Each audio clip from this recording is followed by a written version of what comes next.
the moment I saw her walking barefoot into the headlights. I thought I was seeing a ghost. But nah, that woman was real. Real brave, real beautiful. And she was about to save us all. Okay, look, I didn't believe in all that folk tale mess before this happened. I work security. Real world, real rules. If you get in a rich man's way, you either get paid off or disappear.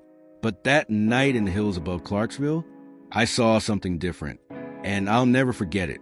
Here's how it went down. I was working private detail for this mega-rich jerk, Nick Belton. See, I lived in this stupidly big ranch house with glass walls, a vineyard, and a fake waterfall in the backyard. He hired ex-cops like me to keep the peace, but mostly it was about scaring off reporters, protesters, or poor cousins trying to ask for money.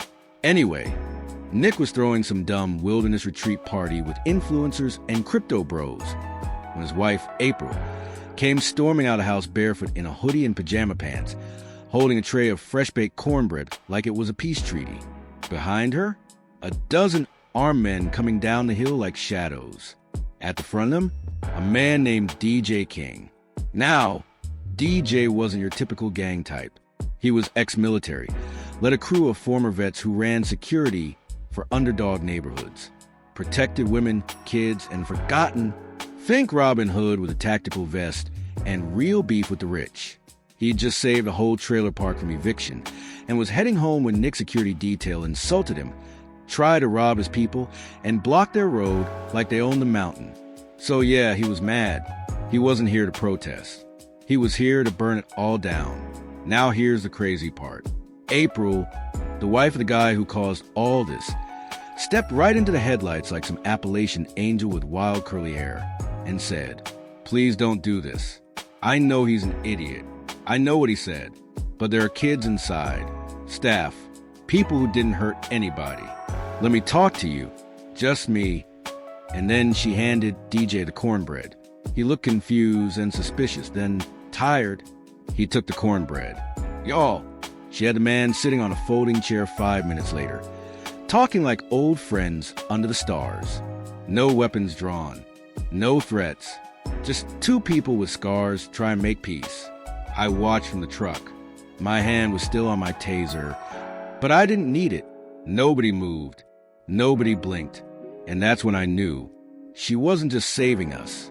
She was choosing him. Not the money. Not the mansion. Not the man who wore a Rolex and cheated on her with girls half her age. She was done being someone's background.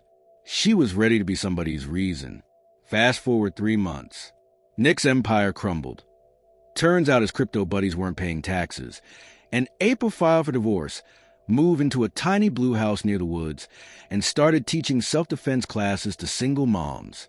As for DJ, yeah, he kept showing up, sometimes with pies, sometimes with puppies. Once with a goat that got stuck in her porch swing, don't ask. They got married last spring. And when April walked down the aisle in her combat boots and denim dress, DJ cried so hard I had a hand in my security rag.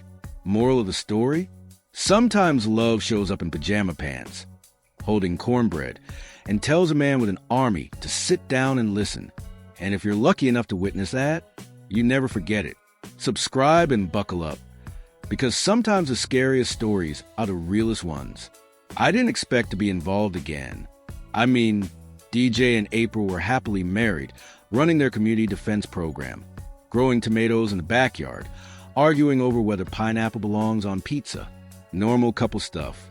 Until last Saturday. At 12:43 a.m., I got a text from April. "You still have that shotgun?" Now, April ain't the type to text first, and definitely not the type to joke about weapons. I replied, "What happened?" No answer. Just a drop pin, out by the old chapel ruins on Miller's Hollow.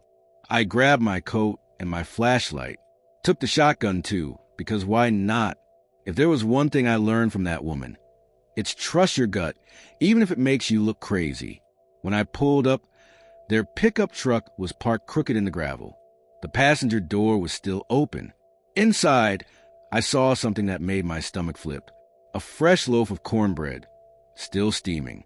No people, no movement, No sound, just the wind and a weird, low hum like electricity buzzing in the dirt.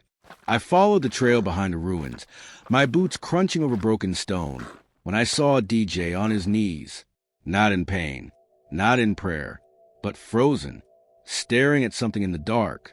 I raised my flashlight, and that's when I saw her.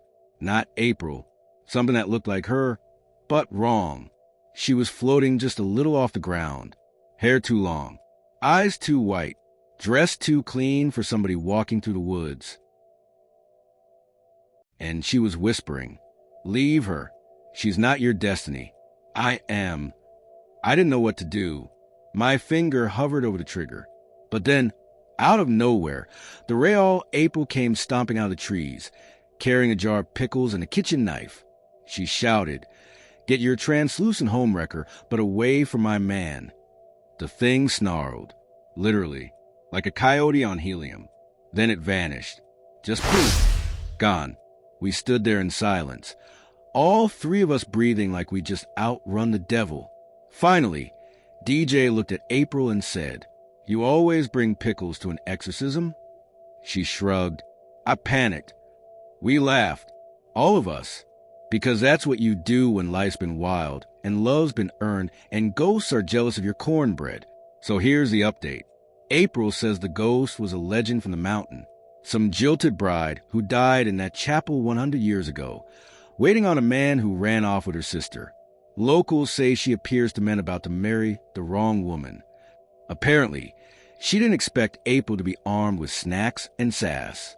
April and DJ are fine now, stronger than ever. And me?